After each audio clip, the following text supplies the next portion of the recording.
Welcome to NKR study. Friends, हम लोग पढ़ेंगे आज क्लास 10th के हिंदी और काव्यखंड के धनुष भंग शीर्षक को पढ़ेंगे। किसे? धनुष भंग,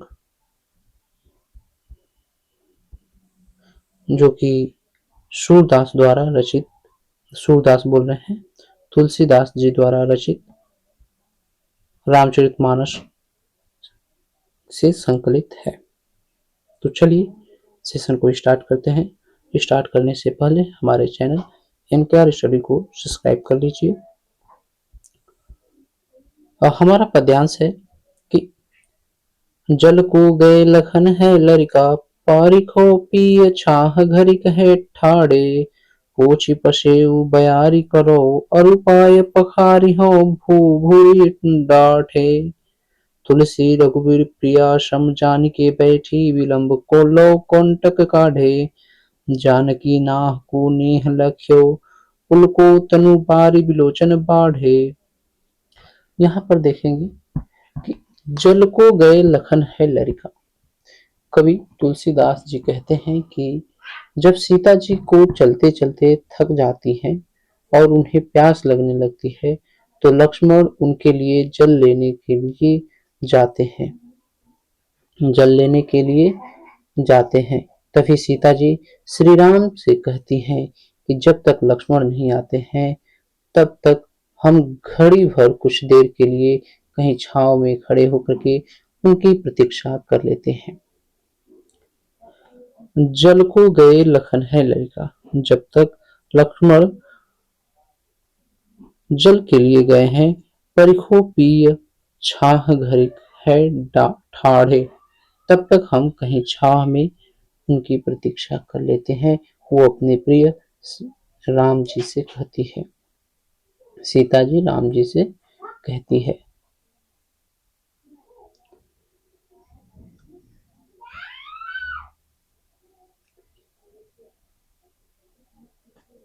पूछ पसेउ बयारी करो, अरुपाय पखारी हो भूभुरी डाढ़े। मैं तब तक आपका पसीना पोंछ करके हवा कर देती हूँ, बयारी अर्थात हवा कर देती हूँ, तथा अरुपाय पखारी हो भूभुरी डाढ़े, तथा बालू से तपे हुए पैर को धो देती हूँ। श्री राम समझ गए कि सीता जी थक चुकी हैं और वह कुछ समय विश्राम करना चाहती हैं। तुलसीदास जी कहते हैं कि जब श्री राम ने सीता जी को थका हुआ देखा तो उन्होंने बहुत देर तक बैठकर उनके पैरों में से कांटे निकाले। तुलसी रघुवीर प्रिया श्रम जानी, तुलसीदास जी कहते हैं कि रघुवीर अर्थात जब रघुराम ये अपने प्रिया सीता जी के श्रम थक जाने को जानते हैं तो कै बैठकी विलंब लो कंटक काढ़े, तो बहुत देर तक बैठ करके उनके पैरों से कांटे निकाले। सीता जी ने अपने स्वामी के प्रेम को देखा, जानकी नाह को नेह लख्यो, लख्यो अर्थात देख करके सीता जी ने अपने स्वामी के प्रेम को देखा तो उनका शरीर पुलकित हो उठा। पुल को तनु बारी बिलोचन बाढ़े, पुलकित हो उठा और आंखों में प्रेम रूपी आंसू छलक आए, आंखों में प्रेम रूपी आंसू छलक आए। नेक्स्ट देखेंगे दृश्य की प्रसंग देखेंगे। सबसे पहले कि कठोर वन है और राम सीता और लक्ष्मण वनवास की यात्रा पर है, मार्ग की कठिनाइयों का सामना कर रहे हैं। सीता जी की व्याकुलता को देखेंगे कि तेज धूप और गर्म रेत के कारण सीता जी अत्यधिक थक चुकी हैं। श्री राम का सजीव प्रेम, अपनी पत्नी की पीड़ा देख करके श्री राम का मुख लेकिन गहरा प्रेम प्रकट होता है। यहाँ पर फिर से एक बार देखेंगे, जल को गए लखन है लड़का, जल को जो लखन गए हैं वो लड़के हैं, और परिखो प्रिय छाह घरी है ठाड़े, अपने प्रिय से कहती है कि यहाँ पर जब तक लक्ष्मण गए हैं पानी के लिए तब तक हम लोग छाह में कहीं पर उनकी प्रतीक्षा कर लेते हैं। पोछी पसेव बयारी करो, वे सीता जी कहती हैं कि आइए मैं आपके पसीने को पोंछ देती हूँ और हवा कर देती हूँ। और वो पाय पखारी हो भूभरी डाढ़े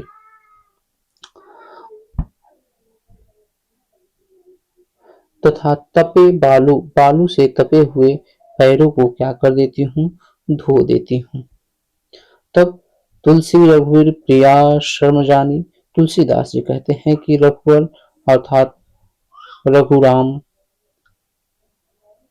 अपनी प्रिया सीता के श्रम को जान करके, थकान को महसूस करके, कह बैठे विलंब लो कंटक काढ़े, बहुत लंबे समय तक देर तक उनके पैरों से कांटे को निकालते हैं।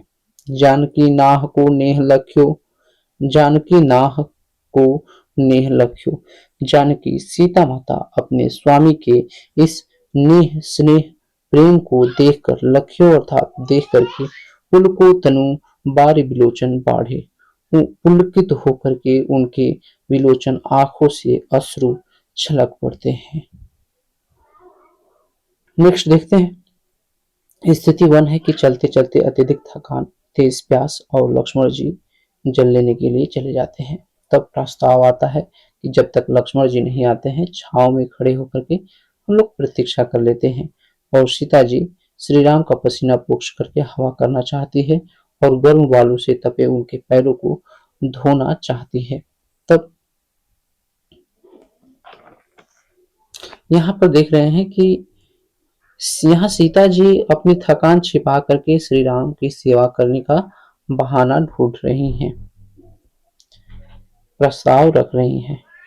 तो श्री राम भी समझ जाते हैं उनकी करुणा को और श्री राम समझ गए कि सीता जी पूरी तरह से थक चुकी हैं और विश्राम करना चाहती है।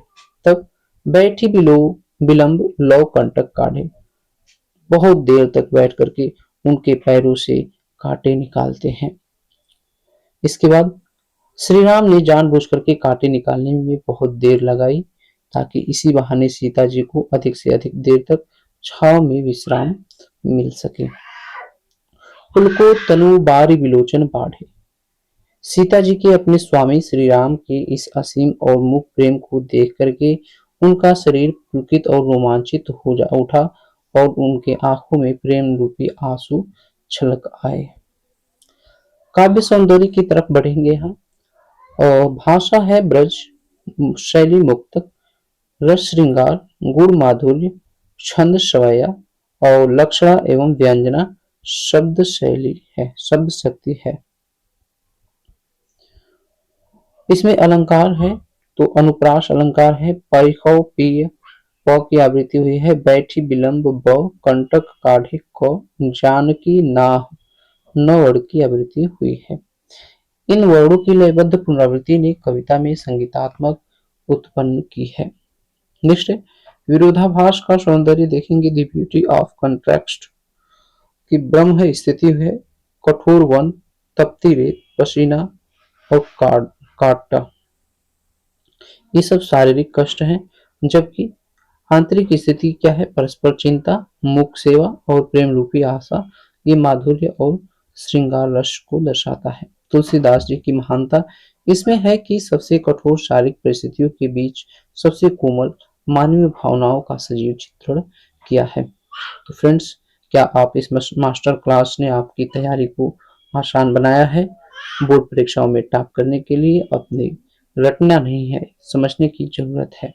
इनके स्टडी को पूरे सिलेबस ऐसे ही विजुअल और आसान नोट्स में डिकोड करता है। आप हमारे चैनल इनके स्टडी को सब्सक्राइब कीजिए, अपने दोस्तों को शेयर कीजिए और यदि कोई क्वेश्चन है तो उसे कमेंट बॉक्स में कमेंट कीजिए। हमारी पूरी हिंदी काव्य प्लेलिस्ट्स में जाकर के देख सकते हैं। इस पीडीएफ को अपने दोस्तों के साथ भी शेयर करें। सब्सक्राइब कीजिए अभी हमारे चैनल को, एनकेआर स्टडी को। Thanks for watching. Please like, share, comment and subscribe.